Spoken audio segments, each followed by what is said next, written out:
In the early 2000s, there was a vehicle that, wherever it went, made a parking lot go quiet for a few seconds. The Hummer. It wasn't just an SUV. It was a piece of steel military uniform, a declaration that you wanted to take over the lane, take over the gaze. The body was square like an ammo crate. Big tires, high ground clearance, moving like it had just come back from the desert. People called it cool in a cold, no explanation needed way.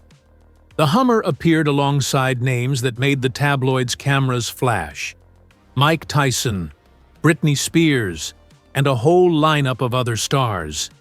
At a time when America was still obsessed with things that were big and seemingly invincible, owning a Hummer felt like carrying a shield. Part show of force, part reassurance. But this story has a sharp twist. What was once a symbol of street power vanished after just a few years. By 2010, Hummer had ceased production entirely. So what happened right then? The seeds of its decline were already quietly taking root. After the Vietnam War, the U.S. military began to look back at the legendary Jeep with a respect tinged with worry. The Jeep had done its duty in a different era. But now it was showing its limits. Not enough pulling power when carrying heavy loads. Not enough protection as firepower and threats grew more complex. The military needed something that wasn't just a vehicle, but a platform that could shift with the mission. Carrying troops, carrying cargo, towing equipment, mounting communication systems, and most importantly, increasing the survivability of the people inside. As the 1980s began, the Pentagon pushed a large-scale replacement program. This wasn't about picking a new model and painting it military green. It was a ground-up design built to handle every scenario. The result was a contract worth about $1 billion signed with AM General. Out of it came a name as long as a line of text in a technical document: High Mobility Multi-Purpose Wheeled Vehicle. But the troops didn't use the terminology. They shortened it to a word that sounded tight, hard, and very metal. Humvee. It was bigger, wider, better at carrying loads, and more flexible in its roles. It could be a troop carrier, it could be a logistics vehicle, it could be a command vehicle, and when needed, it could carry weapons like an extension of its body. Its body and structure were built for endurance, so that when the wheels rolled over rock, sand, and the potholes of war, what remained in the end wasn't beauty, but the mission still moving forward. As the early 1990s arrived, the Humvee no longer sat quietly inside bases. The Gulf War put it on television day after day, square-bodied, high-clearance convoys grinding across the desert as if nothing could stop them. Arnold Schwarzenegger was filming Kindergarten Cop at the time. During a trip through Oregon, he saw a convoy of military Humvees in real life. Tires grinding, the vehicles moving like walking blocks of steel. For Arnold, it wasn't just cool like some new toy. It stirred an old memory from his time in the Austrian army, when he had driven tanks and grown used to the feeling of commanding a heavy machine that obeyed without hesitation. Some people looked at the Humvee and saw war. Arnold looked and saw mechanical power, the kind of feeling that slows your heartbeat down with confidence. And he didn't stop at admiring it. Arnold began pushing AM General to build a civilian version, something that could roll through city streets, not just across the desert. It was a pivotal shove. When an Alice star talks about a vehicle as if it's a symbol, that machine instantly gains a new life. The result came faster than anyone expected. AM General agreed to produce the civilian version, and Arnold became the first civilian to own a Humvee with Terminator printed on it and legally drive it on the road. The year 1992 marked a turning point. The Hummer officially went on sale. The price could reach $100, $100, a number that made a lot of people hold their breath at the time. But Hummer buyers weren't paying for comfort. They were paying for the feeling of owning something like no one else. Behind the wheel, you didn't feel like you were driving a luxury vehicle.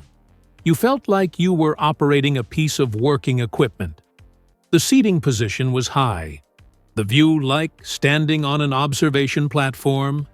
The body was wide and angular, and every steering input felt like you were ordering a heavy machine to change direction, not gliding smoothly like a sedan on the freeway. The interior wasn't the kind with leather upholstery, glossy wood, and that new car perfume. It was blunt, utilitarian, sometimes lacking even what Americans would call luxury. But in return, the Hummer delivered a feeling of invincibility, as if you could drive straight through anything without asking permission. The price you paid was at the gas station. Fuel economy was rumored to be under 10 milibit per gallon, and curb weight could climb to around 10,000 laulib. Those numbers turned the Hummer into a giant creature. Even the tax system got bent by its weight. Because it was so heavy, there was a time when owners could exploit a loophole to register it as farm equipment in order to claim tax deductions like agricultural equipment. Additionally, there's an interesting detail on the dashboard. There used to be a starter button labeled Fire, a word that made people flinch because it was too real, too direct. Later, the company's lawyers required it to be removed. In 1999, the Hummer entered a new chapter when General Motors acquired the commercial rights from AM General. And if before that, the Hummer was like a quirky product for a small number of people bold enough to go for it, then under GM, it was put onto the assembly line of popular culture. The timing was almost perfect. The U.S. economy was booming. Gas prices were still manageable, and consumers were obsessed with anything big and tall. Something that looked powerful at a glance. GM saw the Hummer not just as a vehicle, but as a symbol that could be packaged and sold along with the American dream. Hummer's marketing under GM wasn't simply advertising. The vehicles appeared densely throughout films as if they belonged on the big screen long before they ever had license plates. In some years, the Hummer was seen in dozens of movies. And every time it rolled through the frame, the message was the same. This was a machine for the strong, the bold, the ones who didn't want to blend into the crowd. But what truly made the Hummer explode also lay in the social psychology of the time. After the Gulf War, the image of the Humvee had become a piece of collective memory, military convoys, as a symbol of American power, of the ability to deploy and control. So, for a segment of customers, owning a Hummer wasn't just buying a vehicle. It was like a personal act of patriotism, a way to bring a military symbol back to the home front. Alongside patriotism was another seductive illusion: survival. The Hummer sold a guttural sense of safety like a rolling fortress. In an era when America was both confident and uneasy, this vehicle gave people a feeling of control. Higher, bigger, heavier, as if that alone could make all the risks out there seem smaller. When GM had turned the Hummer into a name everyone knew, they kept expanding the lineup to sell more to more people while still preserving that essence that made everyone look twice. The H2 arrived as the answer for people who loved the look of the H1, but didn't want to live with military-level roughness. It was still big, still imposing, still square enough to look like a fortress, but with smoother lines and a more real-world feel. More importantly, the price was far easier to swallow, around $50, making the H2 the Hummer people could actually buy with a high salary without needing to be a collector or ultra-wealthy. And just as GM expected, the H2 became the best-seller, the vehicle that took Hummer from an odd luxury symbol to a very real craze on American streets. Then GM opened the door even wider with the H3, smaller, cheaper, aimed straight at the customers who wanted to have a Hummer as a personal signature, but still needed a sensible vehicle for everyday life. The H3 was the promise that you could own the Hummer attitude without paying the brutally high price of before, both in money and in inconvenience. Strategically, this was the way to turn an offbeat brand into a product lineup that could breathe on sales volume. And in 2006, Hummer hit its sales peak with more than 70,000 units sold. In GM's massive picture, that number didn't outshine its mainstream pickup lines.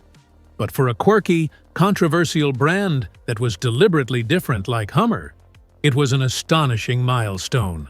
But right after Hummer hit its peak, the story began to change its tone.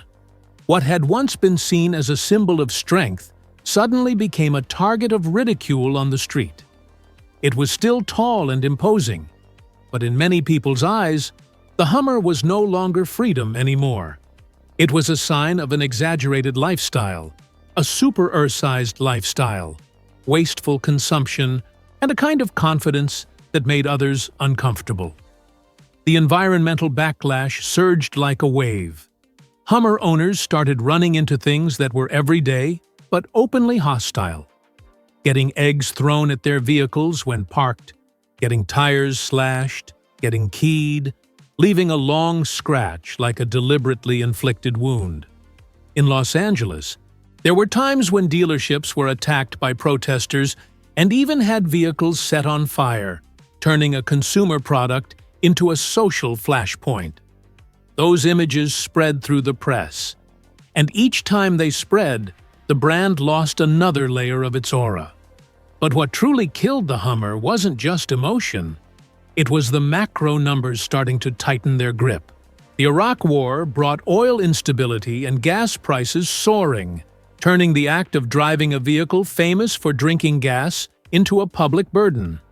People weren't just paying at the pump, they were paying with the looks from neighbors and co-workers. Then came the 2007 to 2008 financial recession, when consumer psychology shifted from showing off to bracing for impact. The things that once stood for, I can suddenly became the question, should I? At the same time, GM fell into crisis because of its own bloated structure. Too many sub-brands, too many costs, too many projects competing internally. In 2009, GM entered a moment no American automaker ever wants to relive. But history doesn't forget. Filing for bankruptcy. When a giant corporation has to seek protection, everything inside gets examined under the cold light of accounting and survival strategy. At that point, Hummer was given the cruelest label in the meeting room: a marginal brand, a fringe brand. It wasn't the line that kept the corporation alive, not the heart of its technology, but something that consumed marketing and R&D budgets while carrying an increasingly heavy image risk. In an era when people weighed every gallon of gas and every dollar in their wallets, Hummer became an all-too-obvious burden. And then, the plan at the time was to sell the brand to recover whatever value remained rather than extinguish it by hand. A deal that seemed like it would save Hummer emerged. A sale to Tangzhong, a company from China. The news sounded like a strange script twist. An icon that was so American might change hands to a rising market, as if history wanted to try a different road. But that deal ultimately failed. When the transaction collapsed, GM no longer had any clean options left. With no buyer, there was no reason to keep pouring money into a name that was losing its pull. And there was even less time to wait for the market to circle back to gas guzzlers. By 2010, Hummer officially came to a stop, shutting down Hummer production completely. Up to this point, the Hummer felt like a relic, a fossil from the cheap gas era when people believed the bigger it was, the safer it was, the heavier it was, the more American it felt. It sits in memory like the hard slam of a door closing on a bygone era. But American car history rarely ends with a period. It usually ends with an ellipsis, and then returns in another form. From around 2013 onward, the full-size SUV market rebounded noticeably. Americans returned to vehicles that were tall, wide, and versatile. And what's interesting is that even luxury brands that had once stayed out of it jumped in. Rolls-Royce, Lamborghini, and a long list of other names. That says one thing clearly: the desire for presence on the road never disappeared. It only stepped back for a while, waiting for the right moment. And GM, after that hard fall, no longer wanted to live on the past. GM's new era was called electric vehicles. EVs weren't just technology, they were a survival strategy. From emissions laws and environmental pressure to the race for brand image. In that context, the name Hummer suddenly became an opportunity. If Hummer was once hated for gulping gas, then today flipping that prejudice on its head creates media pull. Hummer can return as a symbolic rebirth. Still big, still imposing, still a declaration on wheels. This story becomes even more beautiful when you think back to Arnold. He once pulled the Humvee from the battlefield onto the streets with the weight of his fame. And years later, the idea of converting an old Hummer into an electric vehicle also became an image of its time. Not rejecting the past, but transforming it. If Hummer comes back as an EV, the message won't be, "I can go anywhere because I'm stronger, but I'm still me." But I understand the times have changed from fighting wars to fighting global warming. No longer a symbol of a thirst for gas, but the most intriguing question in American car culture. Can a legend once buried by its own nature come back to life by becoming the exact opposite? If you also love classic American car stories, hit like to support the channel and subscribe so you don't miss the next episodes about Detroit legends. Let me know in the comments. To you, is the Hummer a symbol of freedom and strength, or a lesson from an era that went too far? Have you ever driven one, ridden in one, or only seen it roll down the street and never forgotten it? Share a memory of yours down below. And if you know anyone who ever owned an H1, H2, or H3, share this video with them. See you next time.